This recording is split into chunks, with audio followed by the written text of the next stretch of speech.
오늘 우리는 다 치유를 받아야 될 인생입니다.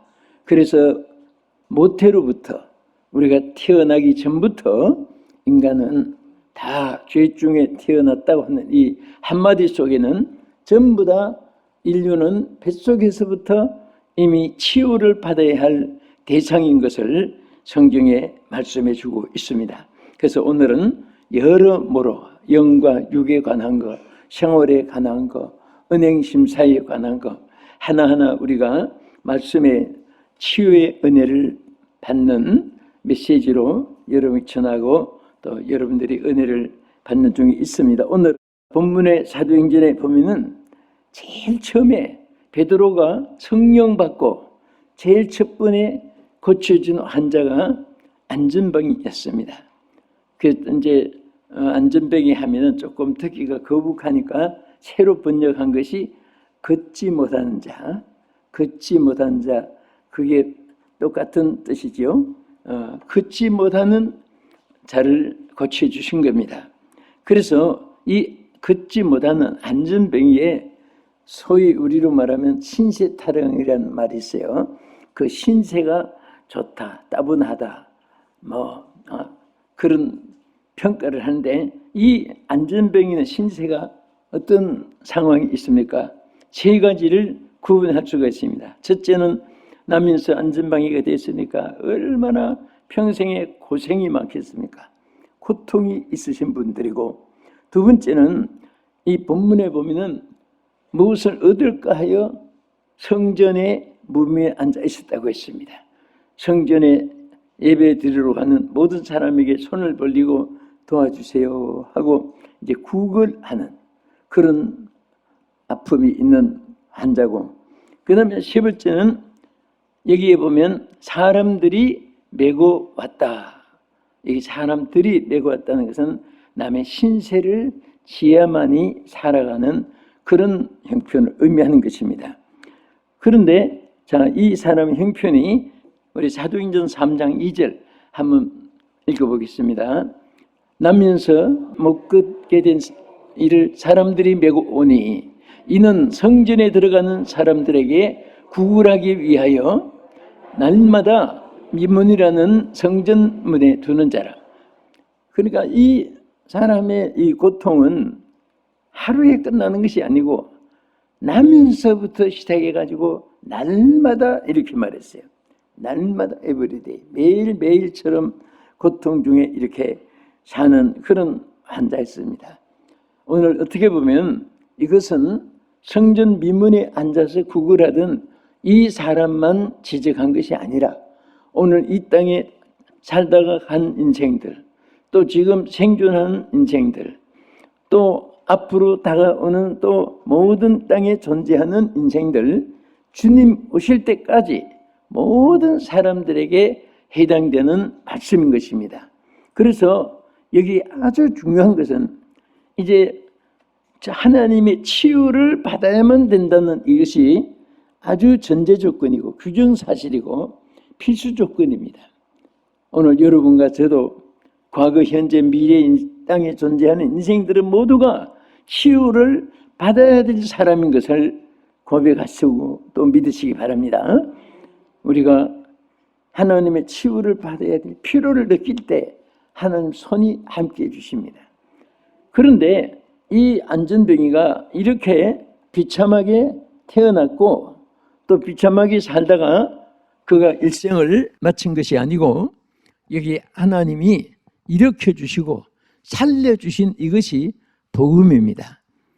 여러분, 복음이라는 것은 복된 소식 이렇게 되고 또 영어로는 GOOD니까 좋은 소식, 복된 소식 다 같은 말인 겁니다. 그래서 이 우리 복음은 망할 자, 죽을 자, 지옥 갈 자, 저주받을 자, 이것이 하나하나 고쳐지는 것이, 거기서 구원받게 되는 것이 복음입니다. 아멘. 그러니까 이 성경 말씀이 죽을 자는 죽고 망할 자는 망하고 지옥 갈 자는 지옥 가고 이렇게 이상 끝났으면 이것은 복음이 아닙니다. 그래서 죽을 자를 살려주시는 하나님, 이 치유입니다. 하나님의 역사는 주님이 제일 큰 사역의 첫째는 영혼 구원으로 복음을 전했고, 또 일일이 찾아가서 걷지 못한 자, 보지 못하는 자, 듣지 못하는 자, 혈루증자, 귀신에게 사로잡힌 자, 다 각세 병든 자. 그러니까 성경에 보면 어느 병만 고쳐주는 것이 아니라 예수님 당시에는 제일 많았던 병이 나병이었습니다. 아예 그냥 그 당시에 나병 환자가 많은데 그 걸렸다 하면은 점염시키고 자기는 죽고, 그 부모 형제들도 나 환자 가정에 있으면은 격리시켜야 됩니다. 같이 살지 못하고, 낫다는 정표를 국가에서 인정해 주면 집으로 들어오고, 그 외에는 마을에도 못 들어오는, 얼마나 참 인생으로 태어나서 불행합니까? 지금은 나병은 뭐 지금 다 고칩니다. 다 고쳐서 건강하게 또 훌륭하게 산 분들이 굉장히 많습니다. 그런데 어떤 병이 와도 두려워하지 않고, 어떤 병이 와도 치유할 수 있는 그 역사가 하나님이 치유해 주시는 치료입니다. 그래서 오늘 안진병이 아까 말한 대로 나면서부터 고생, 나면서부터 구걸, 나면서부터 또 남의 신세를 져야 돼요. 그런데도 고침받아서 걷고 뛰고 춤추고 찬양하고 새로운 인생으로 180도로 변화시켜 주는 것이 바로 치유입니다. 할렐루야. 오늘 여러분 안에 속에 또 밖에 근심, 모든 생활 속에 무거운 멍에들, 또 이런저런 머리 복잡한 거 예수의 이름으로 치료받기를 축원합니다. 이 모든 것은 예수의 이름으로 물러갈지어다. 여러분들이 막 스스로 다녀서 외치듯이 여러분도 자기에게 스스로 외치세요. 다윗은 시편에 보면 자기 영혼에게, 자기 자신에게 외친 말이 참 많아요. 어느 때는 막 영혼이 불안하고 마음이 불안하니까 자기 일을 치면서 내 영혼아, 내가 어찌하여 낙심하며 불안하여 하는고, 더우시는 하나님을 바라보라. 이 다윗아 자신을 막 치면서 이 암흑의 권사야. 여러분도 똑같아요. 그래서 우리는 때때로 어려움이 있으면 그것에 포로가 되면 안 됩니다. 안방에서 걱정이 되면 뒷방이라도 장소라도 옮겨보세요. 역사가 일어납니다. 옮기는데 뭐 장소 밖에 있다고 치우게 되는 게 아니라 그만 좀 용기를 일으켜야 돼요. 또 그만 좀 막 자기 있는 차례를 다해서 활동을 하면 하나님이 그 속에 역사할 줄 믿으시기 바랍니다. 그래서 우리 오늘은 일어나 걸으라 하는데, 모든 것에 오늘 우리는 이 안전뱅이 같은 이런 땅에 안전뱅이의 특색이 하나 있어요. 안전뱅이는 나면서부터 땅에서만 붙어서 살다가 죽을 때까지 땅만 붙어서 살아요. 걷지도 못하고 뛰지도 못하니까 땅에만 붙어 사는 사람은요, 육신에 걷지 못하는 안전뱅이가 문제가 아니에요. 오늘 두 다리 멀쩡해도 밤낮 마음이 땅에 붙어가지고, 땅에 밀착돼가지고, 땅에 접촉돼가지고 밤낮 땅이 꺼서 걱정하고, 자날 깨나 안고서나 먹을 거 입을 거 살아갈 거 뭐 이런 거 자꾸 걱정하니까 그 마음에 하나님 주시는 평강을 누리지 못하는 거예요. 우리 땅에 것만 너무 생각하고 사는 것도 이것은 안전병입니다. 여기서 우리가 일어나야 돼요. 하나님이 그런 자에게 뭐라고 합니까? 몇 가지 하신 말씀이세요. 일어나 머리를 들어라. 또 일어나 걸어라. 거기서 일어나라는 말씀 얼마나 많은지 몰라요. 하나님 일어나라는 거예요. 그래서 오늘 여기 본문에 보면 일어나라는 말 쉬운 말로 get up이죠. get up and walk 그랬어요. 일어나서 걸어라. 오늘 무엇이든지요, 우리 생활의 이 모든 자세도 뭔가 자꾸 움직이는 사람이 오래 살아요. 지금도 안방 뒷방 앉아서 가만히 앉아서 이국리 지고민 그런 사람은요, 그 반송장이 된 사람입니다. 대개 그런 사람은 죽음도 빨리 와요. 그래서 죽음이 오는 사람도 뭔가 자꾸 움직여야 돼요. 그래서 정신을 움직이기 위하여서는 육체도 움직이고 있어야 된다, 이런 명언이 있듯이 우리는 오늘도 특별히 여러분들은 하나님의 이름으로 주님의 영광된 일을 위해서 여러분들이 움직이면 하나님이 함께 하실 줄 믿습니다. 자, 그러면 이렇게 이 안전벨이 언제 걷게 되었느냐, 이것이 이제 가장 중요한 핵심이 되는 거예요. 언제 일어나게 됐냐? 첫째, 우리 3장 1절을 한번 보겠습니다. 3장 1절. 제9시 기도 시간에 베드로와 요한이 성전에 들어갈 때에 안전벨기를 만난 거예요. 그러니까 하나님 역사는 누구에게든지 자신에게나 또 자신이 타인에게 능력이 나타날 때나 기도 시간에 일어납니다. 또 기도한 그 사건을 통해서 일어날 줄 믿으시기 바랍니다. 기도 시간에 일어난 거예요. 그래서 우리는 뭐든지 사탄에게 포로되는 시간이 언제냐? 고민하는 시간입니다. 이기는 시간은 기도하는 시간입니다. 따라합시다. 사탄에게 고민하면서 포로되지 말자. 틀림없이 고민하면 사탄이 역사합니다. 그러나 기도하면 어떤 사탄의 권세도 승리할 수 있습니다. 이길 수가 있습니다. 아멘. 그리고 우리가 마가복음 9장 17절에 한번 보겠습니다. 자, 무리 중에 하나가 대답하되 선생님, 말 못하게 된 귀신 들린 내 아들을 선생님께 데려왔나이다. 귀신이 어디서든지 그를 잡으면 거꾸로 거품을 흘리며 이를 갈며 그리고 파리에 짖는지라 내가 선생님의 제자들에게 내쫓아달라고 하였으나 그들이 능히 하지 못하더이다. 여기 보면요, 흉악히 귀신 들린 아들을 데리고 예수님을 찾아온 분이 있어요.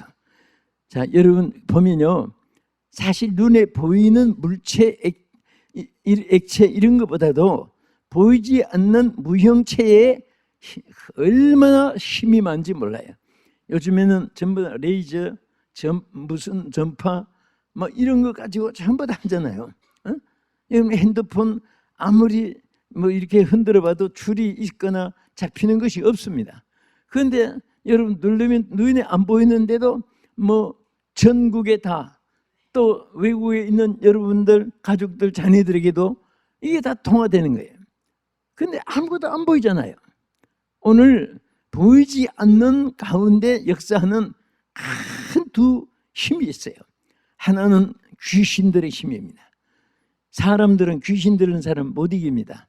얼마나 힘이 센지 귀신들도요. 전 집회하다가 뭘 귀신 들은 사람 수없이 싸워보고 만나고 집회 데리고 오면 막 또 이후 집회를 또 귀신 쫓아내보내야 되니까 막 또 하고 그러다 보니까 와, 막 사람은 몸은 약한데 뭐 장정 같은 사람이 양쪽에 붙잡고 있는데도 팍 팔을 흔드니까 그 막 이쪽 주먹이 막 넘어질 정도로 얼마나 힘이 강한 거 그런 것을 많이 봐요. 그러나 이런 사탄의 힘은 세 발의 피라는 말이 있어요. 그건 아무것도 아니란 말이에요. 하나님의 능력이 있기 때문에 어떤 귀신도 물리칠 수 있어요. 저는 밤이 되고 낮이 되고 성경의 창조의 순서가 있잖아요. 그런데 이것을 보면서 정말 여러분 낮밤을 맞이할 때 무엇을 느껴요? 밝았구나 어둡구나 그렇게만 생각하지 말고 우리는 그런 데서도 하나님 말씀으로 비교하면서 진리를 찾고 또 교훈을 많이 받을 수 있습니다. 캄캄한 밤에 어둠을 물리치려고 아무리 과음을 지르고 소리치고 몽둥이를 휘둘고 발길로 차고 막 그냥 예리한 칼을 뒤흔들고 해도 어둠이 1mm도 물러가지 않아요. 그런데 태양빛만 쫙 떠오르면 어둠이 지도새로 어딜 가고 없어요. 맞아요, 틀려요? 그렇지요. 이게 진리예요. 그래서 예수님도 뭐라고 했습니까? 나는 세상의 빛이니 나를 따르는 자는 어둠에 거하지 아니하고 생명의 빛을 얻으리라. 네? 오늘 여러분 아무리 소리치고 안 돼도 주님이 뭐라고 했습니까? 나를 따르는 자는 생명의 빛을 얻으리라 했습니다. 그러니까 어둠이 너희들을 이기지 못하게 한다, 그 약속이에요. 얼마나 감사합니까? 오늘 아무리 어둠의 세력이 강해도요, 여러분, 날 대신하여 싸우네. 누가요? 하나님이 여러분을 위해서, 저를 위해서 대신 싸워주시는 거예요. 그래서 우리는 일어나 걸으면 귀신 들리고 귀머거리 되게 하고 벙어리 되게 하고 이런 것들도 다 이제 고쳐주는데 예수님께 데리고 온 거예요. 그냥 이분이 한 말이 있어요. 내가 당신의 제자들에게 데리고 갔는데 제자들이 고쳐주지 못했습니다. 그래서 예수님께 데리고 왔습니다. 그랬습니다. 그 예수님이 당장에 뭐라고 했습니까? 이 귀신이 어디든지 그를 잡으면 거품을 흘리고 또 막 이를 갈고 팔이 찌고 얼마나 소리저리 지르고 막 그런 귀신에게 예수님이 귀먹이를 대고 벙어리 된 귀신아 물러가라 하니까 한마디 말에 싹 물러간 거예요. 그래서 예수님이 오늘 우리에게도, 예수 믿는 사람에게도 그 능력을 주신 거예요. 그 여러분들이 자꾸 삼촌 조카, 형님 아저씨, 친척 지인, 뭐 동창 선배, 그 아무리 자꾸 떠올려봐야 그분들도 가보면 죽을 지경인데 딱 한 번만 떠올리면 돼요. 예수님만 떠올리시기 바랍니다. 예수님만 떠올리세요. 누구만 떠올려요? 예수님 떠올리고 예수 이름을 자꾸 불러요. 주여, 주여, 주여. 부르면 주께서 응답해 주세요. 제자들이 참 창피하잖아요. 그 예수님께 살짝 물어봤잖아요. 주여, 우리는 어찌 그걸 못 쫓아냈습니까? 그때의 한 말씀이 뭐예요? 기도 외에는 다른 것으로는 이룬 누가 날 수가 없느니라. 야고보서 5장 15절 한번 보겠습니다. 믿음의 기도는 병든 자를 구원하리니 주께서 그를 일으키시리라. 혹시 죄를 범하였을지라도 사하심을 받으리라. 할렐루야. 보세요. 믿음의 기도는요, 기도를 여러분이 하되 믿음으로 할 때는 하나님 기적이 일어나요.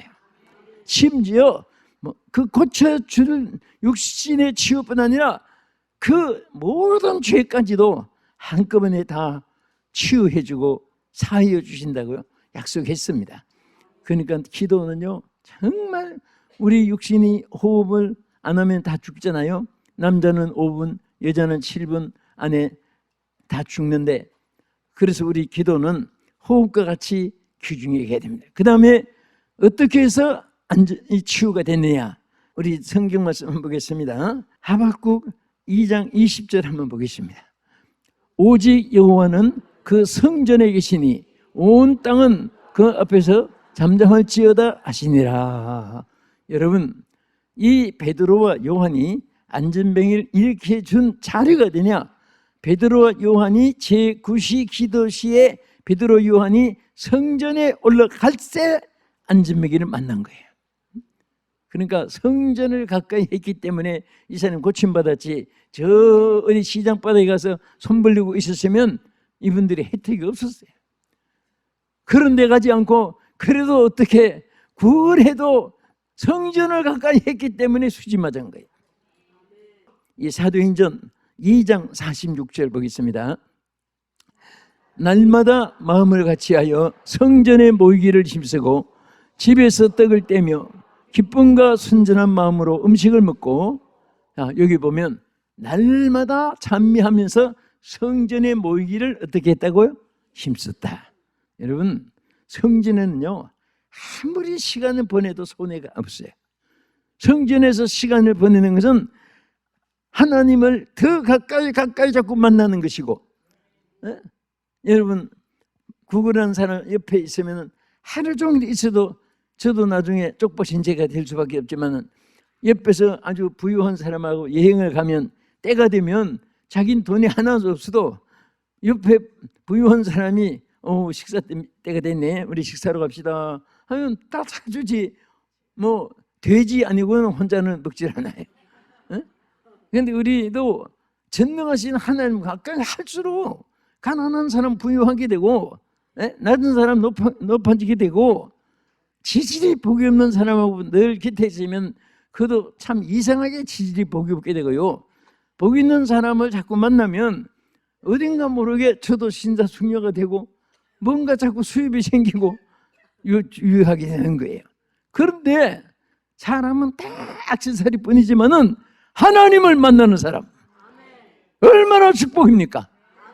여러분들 어려울 때마다 주여 나를 구원해 주시고 일어나 걷게 해 주시고 뛰면서 찬양하게 해주시는 하나님을 만나고 또 해결될 줄 믿으시기 바랍니다. 아멘. 그래서 우리는 늘 성전에 가까이 했는데, 그래서 이 베드로도 축복이고 안진뱅이도 성전 가까이 하다가 다 축복받은 사람이에요. 자, 우리 띄어서 끝으로 하나만 더 보겠습니다. 어떻게 해서 그러느냐, 치유가 됐느냐? 예수님의 이름으로 치유가 됐어요. 천하의 다른 이름으로 구원 얻을 이름을 우리에게 주지 아니했다고 했고, 오직 예수 그리스도만이 우리를 구원해 주신 이름이라고 말씀한 대로 예수님은 우리 이름을 부르기만 해도 사탄이 무서워하고, 여러분 아이가 힘이 없어도 힘 있는 형 된 아이가 막 두들겨 할 때 힘 있는 엄마 부르면 도망가요. 아버지 날 때려 그러면 막 그놈이 도망갑니다. 마찬가지예요. 우리가 모두 터지면서도 마귀한테 시험 당하면서도 하나님 안 찾으면 이건 아무것도 아니구나, 지 마음대로 그냥 장갑으로 사용해. 그러나 손만 댔다면 그냥 주여 찾으면 사탄이 겁이 나서도 도망갈 뿐 아니라 접근을 못합니다. 항상 하나님 부르면 돼요. 저도 여러분도 살아오면서 위험한 일이 얼마나 많겠어요. 그러나 그럴 때마다 주여를 부르면서 한 번도 어려움을 이기지 못한 때는 없었습니다. 하나님 이기게 해주신 거예요. 그때마다 또 어려움이 있으면 더 그것이 화가 복이 되게 만들어주고 유익하게 만들어주고 하나님 지켜주심을 믿습니다. 우리 항상 어려울 때 나를 부르라고 말씀해. 하나님은 call to me, 나를 부르라. 하나님을 찾으라고 했어요. 나를 찾으라. seek me, 나를 찾으라. 하나님 부르고 찾으면 언제든지 응답해 줄 것을 약속했습니다. 사실 여러분들이 막 모든 것이 귀찮을 정도로 짜증스럽고 막 억울하고 원통하고 막 밥맛이 떨어지고 입술이 부풀어 그럴 정도가 돼도, 그때도 자꾸 하나님을 부르게 되면 하나님이 화가 복이 되게 해주시고 더 좋은 일을 여러분에게 반드시 주실 줄 믿으시기 바랍니다. 여러분 등 뒤에서 여호와 하나님이 도우심을 믿으십시다.